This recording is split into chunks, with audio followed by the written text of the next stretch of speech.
কোনো দিন থাকে কোনো কিছুই করতে ইচ্ছে করে না, কোনো কিছু রান্না করতে ইচ্ছে করে না, কোনো কারণ ছাড়াই ভালো লাগে না। তো সেই রকম একটা সকাল ছিল আজকে। আমার কিছুই রান্না করতে ইচ্ছে করছিল না, তাই ভাবলাম হালকা পাতলা কিছু রান্না করব। তো এরই মধ্যে তোমাদের ভাইয়া এতগুলো বাজার নিয়ে হাজির। তো কী আর করার, মাছগুলো অবশ্য কুটে নিয়ে এসেছিল, মুরগিটা কাটতে হবে।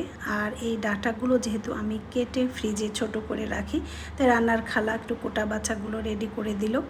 রান্না চাপিয়ে দিলাম। আজকে কাঁঠালের বিচির ভর্তা করব, তাই বিচিগুলো সিদ্ধ করতে দিলাম। আর এদিকে ডাঁটা, ঝিঙা, পটল, কাঁঠালের বিচি দিয়ে একটু সবজি রান্না করব।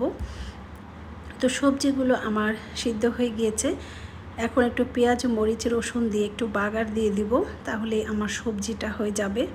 তো সবজিটাও রান্না হয়ে গিয়েছে আমার। তো এর মধ্যে আমি একটু পাঙ্গাস মাছ রান্না করে নিলাম। জিরে গুঁড়ো আর মরিচ দিয়ে আর একটু ঝোলটা কমিয়ে নিলে আমার মাছটাও রান্না হয়ে যাবে। মুরগিটাও কাটা প্রায় শেষের দিকে। তো ভাবলাম যে বেশি কিছু রান্না করব না, কিন্তু করতে করতে বেশ কয়েক পদই রান্না করা হয়ে গেল।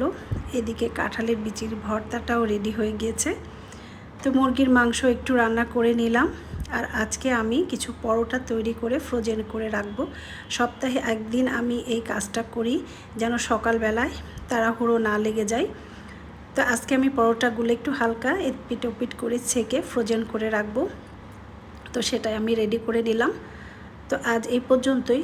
সবাই ভালো থাকো, আমার জন্য দোয়া করো। আল্লাহ হাফেজ।